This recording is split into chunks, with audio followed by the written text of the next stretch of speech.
এয়া আকাশবাণী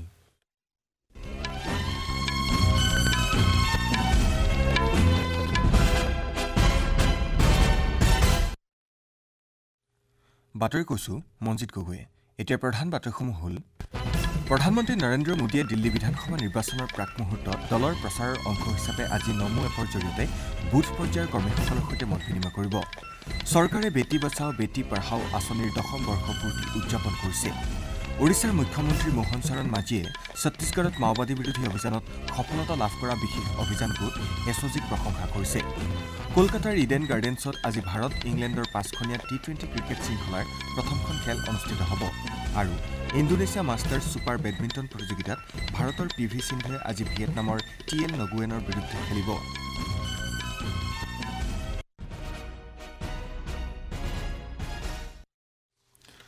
প্ৰধানমন্ত্ৰী নৰেন্দ্ৰ মোদীয়ে দিল্লী বিধানসভা নিৰ্বাচনৰ প্ৰাক মুহূৰ্তত দলৰ প্ৰচাৰৰ অংশ হিচাপে আজি নমো এপৰ জৰিয়তে বুথ পৰ্যায়ৰ কৰ্মীসকলৰ সৈতে মত বিনিময় কৰিব মেৰা বুথ সবচে মজবুত শ্লোগানেৰে মত বিনিময় অনুষ্ঠান আৰম্ভ হ'ব 5 ফেব্ৰুৱাৰীত দিল্লী বিধানসভা নিৰ্বাচনৰ ভোটগ্ৰহণ অনুষ্ঠিত হ'ব নমো এপৰ ৰাষ্ট্ৰীয় সমন্বয়ক আৰু বিজেপি নেতা কুলজিৎ সিং চাহালে কয় যে আজি দিনৰ 1 বজাত প্ৰধানমন্ত্ৰী নৰেন্দ্ৰ মোদীয়ে দলৰ বুথ পৰ্যায়ৰ কৰ্মীসকলৰ সৈতে মত বিনিময় কৰিব আৰু দিল্লীত বিজেপিৰ জয় নিশ্চিত কৰিবলৈ প্ৰেৰণা যোগাব মেৰা বুথ সবচে মজবুত কাৰ্যসূচীৰ অধীনত দিল্লীৰ 256টা ৱাৰ্ডৰ মুঠ 13,033টা বুথৰ পৰা দলীয় কৰ্মীসকলে ভাৰ্চুৱেল মাধ্যমেৰে প্ৰধানমন্ত্ৰীৰ বাৰ্তা শুনিব কিছু সংখ্যক দলীয় কৰ্মী প্ৰধানমন্ত্ৰীগৰাকীৰে বাৰ্তালাপ কৰাৰ সুযোগ লাভ কৰিব বিধানসভা নিৰ্বাচনৰ পূৰ্বে দিল্লীত সকলো ৰাজনৈতিক দলে প্ৰচাৰ অভিযান তীব্ৰতৰ কৰি তুলিছে বিজেপি দলৰ নেতাসকলে নিৰ্বাচনী প্ৰচাৰ অভিযানত সক্ৰিয়ভাৱে অংশগ্ৰহণ কৰা দেখিবলৈ পোৱা গৈছে চৰকাৰে বেটি বচাও বেটি পঢ়াও আঁচনিৰ 10ম বৰ্ষপূৰ্তি উদযাপন কৰিছে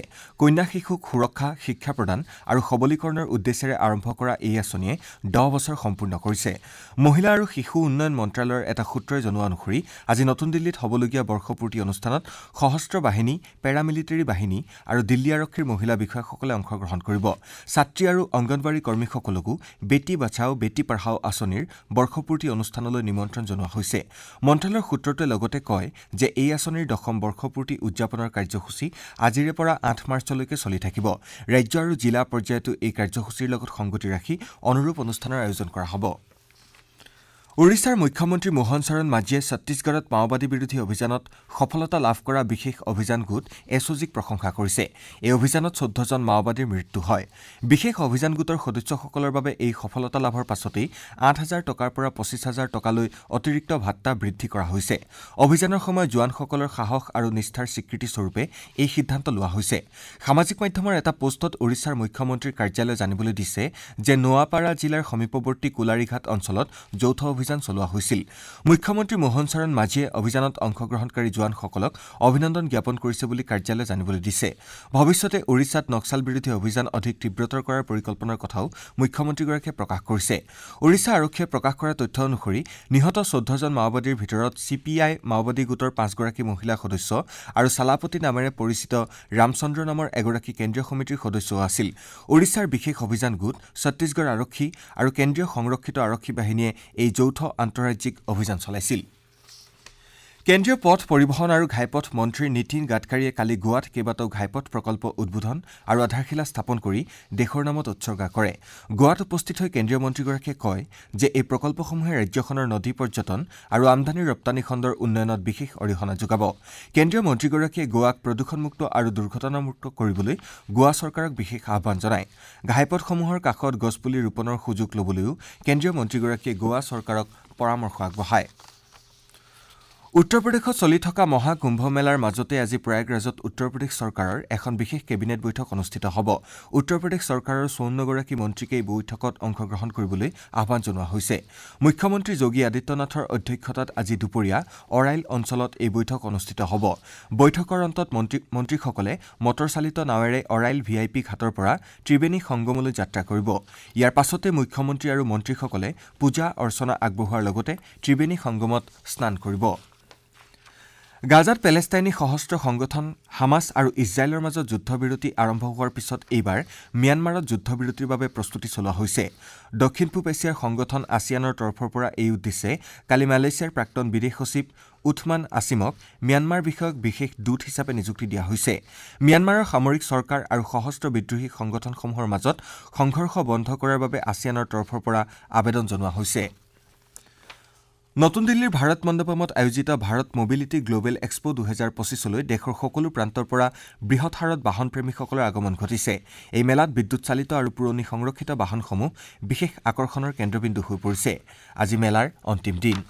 এতিয়া পৰৱৰ্তী বাতৰি শুনক অংকুৰজ্যোতি শৰ্মাৰ পৰা। শ্ৰোতাসকলে বাতৰি শুনিছে আকাশবাণীৰ পৰা। আমেৰিকাৰ বিদেশ মন্ত্ৰী মাৰ্কো ৰুবিঅই যোৱা নিশা ৱাশ্বিংটন ডিচিত থকা আমেৰিকাৰ বিদেশ মন্ত্ৰালয়ত কোৱাড গোষ্ঠীৰ তেওঁৰ সতীৰ্থসকলক সাক্ষাৎ কৰে।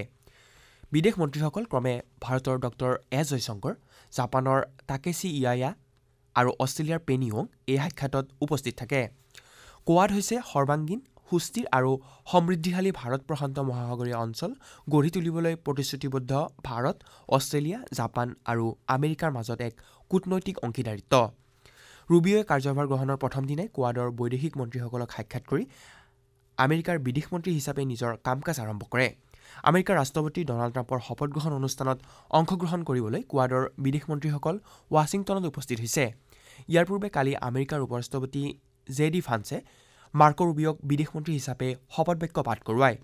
ৰুবিঅই আজি কোৱাডৰ বিদেশ মন্ত্ৰীসকলৰ সৈতে এখন বৈঠকত মিলিত হ'ব। ইয়াৰ পাছতে ৰুবিঅ আৰু বিদেশ মন্ত্ৰীসকলৰ পৃথককৈ দ্বিপাক্ষিক বৈঠক অনুষ্ঠিত হ'ব। ভাৰতৰ বিদেশ মন্ত্ৰীৰ সৈতে ৰুবিঅই প্ৰথমখন বৈঠকত অংশগ্ৰহণ কৰিব। খেলৰ বাতৰি। কলকাতাৰ ইডেন গাৰ্ডেনত আজি সন্ধিয়া অনুষ্ঠিত হ'বলগীয়া 5খনীয়া টি-20 শৃংখলাৰ প্ৰথমখন খেলত ভাৰত ইংলেণ্ডৰ বিৰুদ্ধে অৱতীৰ্ণ হ'ব। খেলখন সন্ধিয়া 7 বজাত আৰম্ভ হ'ব। অষ্ট্ৰেলিয়াত বৰ্ডাৰ গাভাস্কাৰ ট্ৰফী শৃংখলাত পৰাজয়ৰ পিছত ভাৰতে ইংলেণ্ডৰ বিৰুদ্ধে 5খনীয়া টি-20 আৰু 3খনীয়া এদিনীয়া খেল খেলিব। প্ৰবীণ পেচ বলাৰ মহম্মদ ছামীয়ে ভাৰতীয় দলৰ হৈ দীৰ্ঘদিনৰ বিৰতিৰ পাছত এই শৃংখলাত ভাগ ল'ব। সূৰ্যকুমাৰ যাদৱ নেতৃত্বাধীন ভাৰতীয় দলটোৱে 2 ফেব্ৰুৱাৰীত মুম্বাইত চূড়ান্ত টি-20 খেলত ভাগ ল'ব।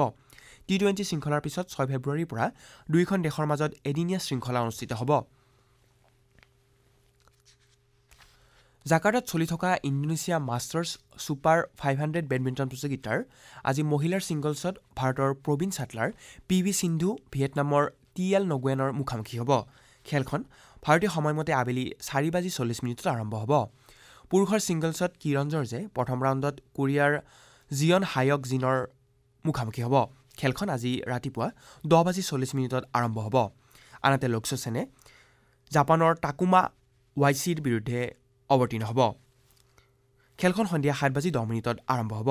কালি প্ৰতিযোগিতাখনৰ আৰম্ভণিৰ দিনা তানিছা ক্ৰেষ্টো আৰু অশ্বিনী পোনাপ্পাৰ যুটিটোৱে মহিলাৰ ডাবলছৰ প্ৰথম ৰাউণ্ডত অৰ্নিছা জংছাথা পনপাৰ্ণ আৰু সুকিত্তা চুৱাচাইৰ থাই যুটিটোক 21-6, 21-14 পৰাস্ত কৰে। আনহাতে ভাৰতৰ তাৰকা যুটি সাত্বিক সাইৰাজ ৰাণকীৰেড্ডী আৰু চিৰাগ ছেট্টীয়ে তেওঁলোকৰ পুৰুষৰ দ্বৈত প্ৰতিযোগিতাত টাইৱানৰ যুটি চেন জি ৰে আৰু লিন ইউ চিয়েহৰ বিৰুদ্ধে জয়লাভ কৰি দ্বিতীয় ৰাউণ্ডত প্ৰৱেশ কৰে। ৰুৰকেলাৰ বিৰছা মুণ্ডা ষ্টেডিয়ামত চলি থকা হকী ইণ্ডিয়া লীগৰ এখন খেলত যোৱা নিশা ইউ পি ৰুদ্ৰাছে গুৱানাচিকাৰ বিৰুদ্ধে 2-0 গলত জয়লাভ কৰে। ইয়াৰ ফলত ইউ পি ৰুদ্ৰাছে হকী ইণ্ডিয়া লীগৰ ৰেংকিঙৰ শীৰ্ষস্থান দখল কৰে। ইউ পি ৰুদ্ৰাছৰ হৈ 37 মিনিটত টানগাই কোচিনছে প্ৰথম গ'লটো দিয়াৰ বিপৰীতে কেন ৰাছেলে 40 মিনিটত বিজয়ী গ'লটো দিয়ে। বাতৰি শেষ কৰাৰ আগে প্ৰধান বাতৰিকেইটা আকৌ এবাৰ পঢ়ি দিছোঁ। প্ৰধানমন্ত্ৰী নৰেন্দ্ৰ মোদীয়ে দিল্লী বিধানসভা নিৰ্বাচনৰ প্ৰাক মুহূৰ্তত দলৰ প্ৰচাৰৰ অংশ হিচাপে আজি নমো এপৰ জৰিয়তে বুথ পৰ্যায়ৰ কৰ্মীসকলৰ সৈতে মত বিনিময় কৰিব। চৰকাৰে বেটী বচাও বেটী পঢ়াও আঁচনিৰ 10ম বৰ্ষপূৰ্তি উদযাপন কৰিছে।